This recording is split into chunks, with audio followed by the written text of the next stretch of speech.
In the dimly lit streets of late 18th century London, a wave of fear began to spread that would grip the city in a way few events ever had. This was not the fear of war, nor the fear of plague, but something more intimate and unsettling, a terror that lurked in the shadows, preying on unsuspecting women. The assailant came to be known as the London Monster, a name that captured both the mystery and the horror. The story begins in the bustling, rapidly growing city of London during the 1780s. It was a time of transformation. The Industrial Revolution was reshaping society, bringing wealth and opportunity, but also overcrowding, poverty, and crime. Streets were often poorly lit, particularly at night, and law enforcement as we know it today did not exist. This made the city an ideal environment for a predator who relied on darkness and anonymity. The attacks themselves were as strange as they were terrifying. Women reported being approached or suddenly startled by a man who seemed to appear out of nowhere. In some cases, he would insult them or engage them in brief conversation. In others, he would silently move in close before striking. The weapon he used was often described as a concealed blade or sharp instrument, sometimes hidden in a bouquet of flowers, a walking stick, or even disguised as part of his clothing. The wounds inflicted were rarely fatal, but they were deeply unsettling. Many victims were stabbed or slashed in the buttocks or thighs, an unusual and humiliating form of attack. The seemingly random nature of the assaults, combined with their peculiar focus, made them difficult to understand and even harder to prevent. As reports of these incidents spread, panic began to take hold.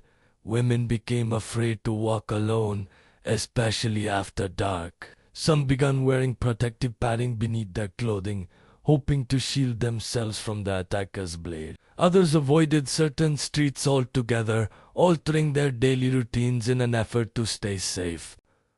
Rumors quickly filled the gaps left by uncertainty. Some people believed the attacker was not an ordinary man, but something far more sinister. Stories circulated of a figure who could vanish into thin air, who moved with unnatural speed, or who possessed a kind of supernatural cunning that allowed him to evade capture. The name London Monster itself reflected this growing sense that the threat might be beyond human. The press played a significant role in amplifying the fear. Newspapers of the time were eager to report on the attacks, often embellishing details to capture readers' attention. Sensational headlines and dramatic accounts fueled public anxiety, turning each new incident into a topic of widespread discussion. The more the story was told, the more it seemed to grow, taking on a life of its own. Authorities were under immense pressure to act. Rewards were offered for information leading to the capture of the attacker. Patrols were increased in affected areas, and efforts were made to identify patterns in the attacks. However, the lack of modern investigative techniques made progress slow and uncertain. One of the challenges faced by investigators was the inconsistency in witness descriptions. Victims often described different appearances, clothing, and behaviors. Some claimed the attacker was tall and well-dressed. Others said he was shorter and more disheveled. These conflicting accounts made it difficult to form a clear picture. Adding to the confusion was the possibility of copycat attacks. As the story of the London Monster spread, it is believed that some individuals may have imitated the behavior. This would have further muddied the waters, making it even harder to determine which incidents were the work of a single individual.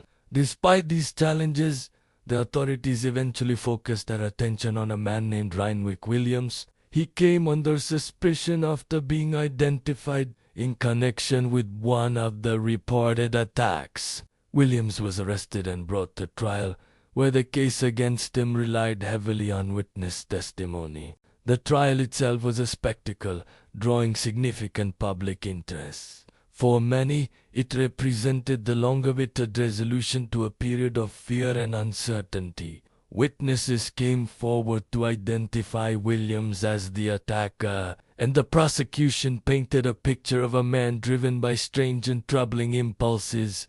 However, the evidence was far from conclusive.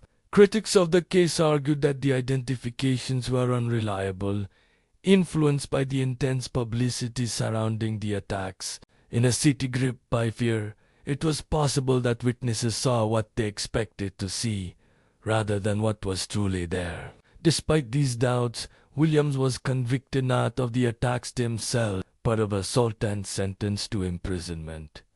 For some, this marked the end of the London Monster's reign of terror. The attacks seemed to subside, and life in the city gradually returned to normal. Yet not everyone was convinced that justice had been served. Many believed that Williams was either innocent or, at most, responsible for only a fraction of the incidents.